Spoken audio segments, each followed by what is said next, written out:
Meski dibesarkan di sebuah kawasan miskin di Prancis, Amokrain Sabe yang lahir dari orang tua asal Aljazair memiliki keluarga dan masa kecil yang bahagia. Sejak bocah, Amokrain suka olahraga dan ilmu bela diri.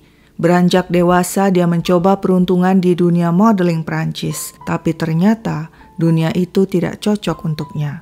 Tahun 1999 dia nekat pindah ke London, Inggris dengan uang pas-pasan dan bahasa Inggris yang minim. Ada yang mengatakan di sana Amokrain sempat jadi homeless alias tunawisma dan tidur di taman. Namun beruntung dengan tubuhnya yang tegap, besar dengan tinggi sekitar 182 cm, Amokrain Sabe diterima sebagai bouncer di sebuah nightclub dan dalam waktu singkat dia berhasil menduduki posisi manajemen. Karena suka ilmu bela diri, pria itu kemudian menjajal kemampuan di dunia MMA atau Mixed Martial Arts. Dia dikenal dengan julukan Kian. Pada Desember 1999 untuk pertama kalinya, Amokrain bertarung melawan Mike Tomlinson dan menang. Namanya mulai dikenal. Dia bahkan pernah membintangi sebuah film berjudul K pada tahun 2009. Namun sayangnya di pertarungan-pertarungan lainnya Amokrain selalu kalah. Jadi terhitung dia hanya 1 kali menang selama karirnya di MMA hingga akhirnya dia pensiun pada tahun 2011. Dari uang yang didapatnya ketika bekerja di nightclub dan menjadi atlet MMA, Amokrain berhasil membuka usaha di bidang jasa keamanan, juga usaha nightclub bernama Vendome dan sebuah pub di London. Bagi Amokrain, kini hidup susah hanyalah masa lalu. Di London dia sukses, paling tidak dari segi materi. Kemana-mana dia selalu mengendarai mobil mewah, rumahnya berada di kawasan Mentereng. Amokrain yang memegang 2 kewarganegaraan, Prancis dan Aljazair itu, dikenal baik dan dermawan oleh keluarga dan teman-temannya di Inggris, Prancis dan Aljazair. Keponakan-keponakannya mengenalnya sebagai paman pemurah. Namun di balik sosok Amokrain yang sukses, bertubuh besar dan tampak sangar itu, sesungguhnya tersimpan kesedihan dan hati yang rapuh. Dia sangat terpukul saat ayahnya meninggal di tahun 2007. Baginya, ayahnya adalah penopangnya. Ayahnya adalah sumber nasihat dan penyemangat. Sepeninggal sang ayah, Amokrain semakin sering berbicara tentang Tuhan. Entah apa yang kemudian membuat pria itu memutuskan pindah dari London. Tujuannya adalah Bali, Indonesia. Mungkinkah dia ingin mencari ketenangan di Bali? Menggali lebih dalam spiritualismenya? Hanya Amokrainlah yang tahu apa sebenarnya tujuannya pindah ke Pulau Dewata. Pada 2014, Amokrain Sabe tiba di Bali dengan visa on arrival. Di Bali, dia menyewa sebuah villa di Jalan Pantai Berawa, Desa Tibu Beneng, Kuta Utara. Hanya sekitar 10 menit berkendaraan dari kawasan Canggu. Di villa itu Amokrain tinggal bersama seorang ART asal Lombok. Tidak seorang pun tahu apa sebenarnya pekerjaan pria itu, termasuk sang ART. Sehari-hari kegiatannya hanya pergi ke gym, siang dan malam selalu keluar rumah dengan mobilnya. Awalnya perilaku Amokrain Sabe normal saja, sama seperti turis-turis asing lainnya yang tinggal lama di Bali, menikmati pantai, keramahan penduduk serta alam tropis yang memikat. Waktu terasa melambat, hidup lebih santai ditemani matahari, ombak, dan kelapa muda. Tapi perlahan semuanya berubah. Badan Amokrain yang tadinya bersih, kini dipenuhi tato. Di seluruh lengan kiri dan kanan, juga di wajah, ada tato petir menghiasi sebelah matanya. Tak cuma tampilan fisiknya yang berubah, perilakunya pun tak lagi sama. Setiap keluar rumah dengan mobilnya, Amokrain selalu menyetel musik sekeras mungkin. Para tetangga terganggu. Sebenarnya tidak hanya para tetangga saja yang terganggu. Warga Tibu Benang hingga Canggu pun mulai terganggu. Bukan suatu pemandangan asing lagi bagi mereka melihat Amokran Sabe mengendarai mobil ugal-ugalan di jalan raya dibarengi musik keras yang memekakkan telinga. Pria itu sesukanya membunyikan klakson berkali-kali tanpa ada maksud jelas. Apakah dia tidak merasa sungkan berada di negara orang dan lebih berhati-hati dalam bersikap? Bukankah ada pepatah yang mengatakan di mana bumi dipijak, di situ langit dijunjung? Sepertinya pepatah itu tidak ada dalam kamus Amokran, sebab ulahnya semakin menjadi-jadi. Dia mulai berani tidak membayar usai makan di restoran. Dia kerap bikin masalah di gym langganannya. Dia sering mengancam orang-orang yang tidak dikenalnya baik warga lokal maupun asing. Dia bahkan pernah menghampiri seorang turis dan mengatakan hal tidak pantas bahwa dia ingin meminjam istri si turis. Beberapa kali dia menantang orang berkelahi, termasuk pecalang. Pernah pula dia menghentikan mobilnya begitu saja di tengah jalan raya sehingga mengganggu semua pengguna jalan. Bukan sekali dua kali dia menghampiri orang yang tidak dikenalnya, lalu membentak, mengancam, serta mengeluarkan kata-kata tidak pantas sehingga orang-orang ketakutan. Lambat laun Amokran kehilangan teman karena sikapnya yang tidak menentu dan sangat mengganggu. Dan anehnya, dia mulai menganggap dirinya Tuhan. Karena seringnya membuat masalah, Amokran akhirnya di-blacklist oleh pemilik akomodasi pariwisata di kawasan Berawa dan Seminyak Kuta. Namanya jadi terkenal, dia jadi pembicaraan banyak orang termasuk di media sosial. Orang-orang saling bertanya dan bertukar info tentang sosok pria besar penuh tato yang suka hilir mudik di kawasan Kuta Utara, terutama di Tibu Beneng dan Canggu, membuli dan meresahkan orang-orang. Mereka saling mengingatkan agar menjauhi sosok menakutkan itu. Tampaknya tak seorang pun berani mencoba menghentikan ulah Amokran, bahkan pecalang pun diancamnya. Mungkin karena badannya yang besar dan penuh tato, hingga aura sangar yang dipancarkannya bikin orang mundur teratur.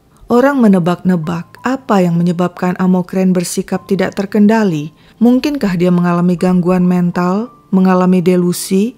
Mungkinkah perilakunya itu diakibatkan pukulan dan benturan saat dulu dia jadi atlet MMA?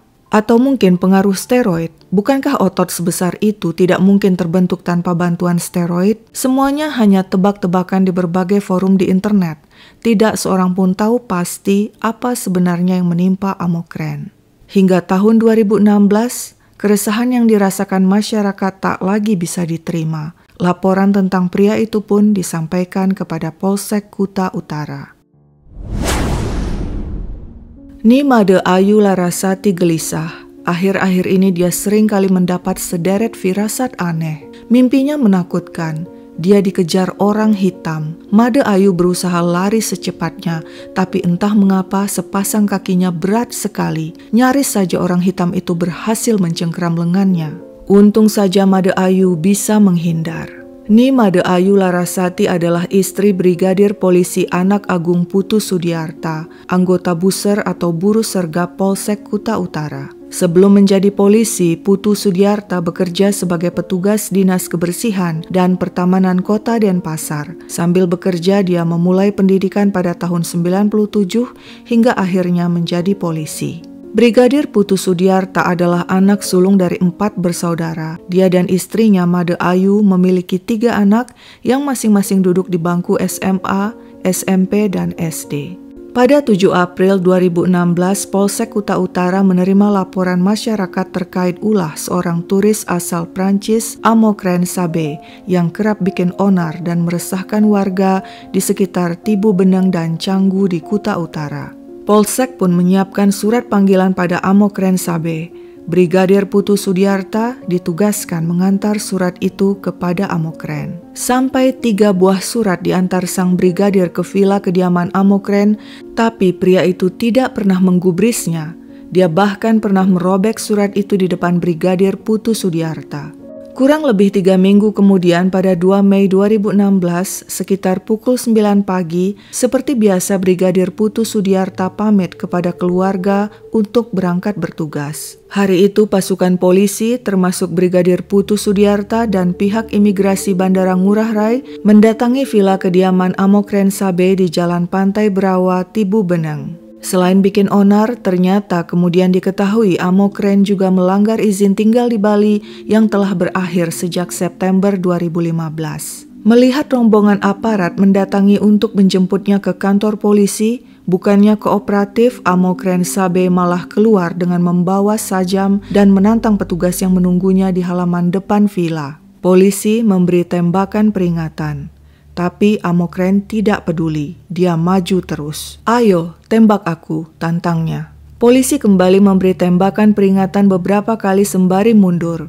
Amokren maju terus. Polisi kini mendor langsung ke arahnya dengan peluru karet. Amokren tetap berdiri, bertahan. Lalu mendadak dia berlari kencang ke arah polisi, menyerang Brigadir Putu Sudiarta. Seketika itu juga Sudiarta yang tidak siap dengan senjatanya langsung lari menghindar. Terjadi kejar-kejaran hingga ke jalan raya di depan villa. Saat itulah, sungguh malang, sang brigadir tertabrak mobil Avanza yang sedang melintas di dekat lokasi. Pria itu pun terpental dan jatuh di selokan. Amokren terus memburunya ke selokan dan menghabisinya dengan sajam berkali-kali. Sang brigadir tewas. Polisi terus mendor dengan peluru karet. Tampaknya susah melumpuhkan pria bertubuh besar itu. Dia malah keluar dari selokan. Polisi terus mendor hingga akhirnya pria itu tumbang di aspal. Namun dia masih bergerak. Akhirnya, kali ini dengan peluru tajam, polisi mendornya tepat di kepala. Pria itu pun diam tak bergerak. Usianya 49 tahun. Jasadnya dibawa ke RSUP Sanglah Denpasar untuk diotopsi. Kasus itu menggemparkan kawasan Kuta Utara. Video konfrontasi langsung viral. Sosok Amokren Sabe tak asing lagi bagi masyarakat sekitar. Tak heran mereka terkejut pria itu telah menemui ajal di tengah konfrontasi dengan polisi. Hasil otopsi menunjukkan di tubuh Amokren terdapat 24 luka tembakan peluru karet. Baru setelah itu polisi memakai peluru tajam. Di tubuhnya juga terdapat 12 luka sajam yang didapatnya ketika bergumul dengan Brigadir Sudiarta. Pada jumpa pers, Kapolda Bali Inspektur Jenderal Sugeng Priyanto mengatakan Amokren Sabe tewas akibat luka sajam pada leher saat bergumul dengan Brigadir Putu Sudiarta. Pernyataan itu cukup mengejutkan dan menimbulkan pertanyaan di berbagai blog dan forum di internet. Terlebih video kejadian viral dan menunjukkan sepertinya Amokren roboh akibat tembakan beruntun polisi. Berita ini segera disampaikan kepada pihak konsulat Prancis sebab Amokren masuk ke Bali dengan paspor Prancis. Pihak konsulat kemudian menghubungi keluarganya. Ibu dan adiknya datang ke Bali untuk mengurus jenazah Amokren. Amokren lalu dibawa ke kampung halamannya di Aljazair dan dimakamkan di dekat makam sang ayah. Keluarga dan teman-teman Amokren tidak terima kejadian yang menimpa pria itu. Mereka mengatakan selama ini mengenal Amokren sebagai sosok baik hati, sederhana dan dermawan yang selalu membantu keluarga dan teman-temannya. Pria itu bahkan berencana membangun sekolah bela diri di kampungnya. Dia juga telah membangun sebuah rumah untuk seorang kerabat yang kekurangan. Keluarganya mengatakan apa yang dikatakan media tentang Amokren sebagai pembuat onar di Bali adalah bohong, omong kosong. Mereka yakin ada permainan kotor untuk menyingkirkan Amokren sehubungan dengan izin tinggalnya yang sudah kadaluarsa dan semuanya ada hubungannya dengan uang. Protes keluarga Amokren Sabe sepertinya agak sulit diterima sebab masyarakat Kuta Utara sendiri telah menyaksikan dan merasakan langsung sepak terjang Amokren yang meresahkan di kawasan Tibu Beneng dan Canggu. Bahkan tetangganya pun merasa terganggu dengan ulahnya. Karena laporan masyarakat inilah polisi kemudian bertindak dan bukannya bersikap kooperatif, pria itu malah menyerang polisi sehingga mengakibatkan ending yang sangat fatal. Sangat disayangkan peristiwa tragis itu merenggut nyawa pihak tidak bersalah yaitu Brigadir Anak Agung Putu Sudiarta yang gugur dalam tugas di usia 49 tahun. Upacara ngaben sang brigadir dipimpin Kapolda Bali Irjen Polisi Sugeng Priyanto. Pelepasan dilakukan secara militer ditandai sekali tembakan ke udara sebagai penghormatan terakhir. Sebagai apresiasi, almarhum mendapat kenaikan pangkat 1 tingkat lebih tinggi menjadi brigadir kepala. Sehubungan dengan kepergian anaknya, Anak Agung Made Sujaya berkata, "Saya ikhlas, anak saya sudah di surga, dia sudah menjalankan kewajibannya sebagai anak." Video konfrontasi polisi dan Amokren Sabe mengundang pendapat dari berbagai pihak, ada yang pro dan kontra. Sebagian berpendapat tindakan polisi tepat. Polisi telah memberikan peringatan beberapa kali tapi Amokren tidak kooperatif dan malah nekat menyerang membabi buta hingga merenggut nyawa seorang anggota polisi. Tapi pihak yang kontra mengatakan seharusnya polisi bisa bertindak lebih profesional dan melumpuhkan pria itu sebelum dia menyerang membabi buta hingga berakhir fatal. Peristiwa ini juga mengundang komentar dari orang-orang yang memiliki pengalaman langsung berinteraksi dengan Amokren semasa hidupnya. Salah satunya pengalaman seorang kasir di Popular Daily di Tibu Beneng, Ida Ayu Putu Widiarti, yang dimuat di akun Facebooknya yang kemudian viral dan dimuat di Tribun Bali. Hampir setiap hari aku kerja ketemu dia di Popular Daily. Awalnya aku diceritain sama trainerku kalau nanti pas aku mulai kerja di sana, aku bakalan setiap hari ketemu sama pelanggan bule yang badannya besar, suka ribut di toko, tapi masih punya sisi baik. Nah, pas dia buka pintu toko terus masuk, suaranya astaga gede banget seperti Hulk. Nah, di sana dia teriak-teriak, ngomong-ngomong sendiri, dan dia selalu menganggap dirinya Tuhan. Terus dia masuk keliling-keliling cari apa yang mau dia beli. Kebetulan aku kasir baru di sana, jadi aku coba untuk ramah dan sok berani pas berhadapan sama dia pas dia mau bayar. Dia senyum, dia bilang, "Hey, hello." Terus aku balas juga, walaupun jujur aku gemetaran pas ngadepin dia. Mungkin kalau orang lihat dia itu serem, badannya gede, banyak tato. Teman-teman bilang namanya Mr. Karma karena dia selalu menganggap dirinya Tuhan. Setiap hari aku kerja, aku selalu ketemu dia. Mungkin awal-awal aku ketemu dia, aku masih takut ya. Tapi akhirnya sehari aja gak ketemu dia di Popular, rasanya ada yang kurang. Gak ada customer gila yang bikin heboh toko. Suatu hari dia pernah menaruh barang-barang belanjaannya gitu aja di meja kasir. Ya udah, niatku biar dia pergi duluan dan gak ribut karena di belakang masih ngantre ada bapak-bapak. Tapi dia malah marah lagi sama aku. Dia minta maaf kepada bapak-bapak yang sedang antre yang sebenarnya harus diladenin duluan. Dia nyalahin aku sampai nunjuk-nunjuk aku. Pernah lagi dia beli makanan. Pas dia mau pulang dia lihat anak kecil. Dia jongkok, dia bilang, "Hello." Dia dada-dada sama anak itu. Dia kasih makanan yang dia beli ke anak itu. Mungkin karena takut anak itu memberikan makanan itu pada ibunya. Pokoknya setiap ke toko ada aja yang dia beli. Dia pernah beli buah sama minuman yang harganya Rp45.000. Pas dia mau pulang, dia kasih minuman itu ke staf. Dia pernah beliin temanku sesama kasir coklat yang harganya Rp100.000. Dia selalu nyebut-nyebut nama planet lah, Illuminati lah, aku Tuhan lah. Pokoknya banyak. Kadang-kadang dia ketawa-ketawa sendiri, senyum-senyum. Kadang dia pasang muka datar, muka cuek. Dia kalau datang belanja jam 11 siang naik mobil. Jam 12 siang balik lagi datang naik motor. Pokoknya ada aja yang dibeli dan selalu bayar pakai uang pas. Nah, ada lagi kejadian.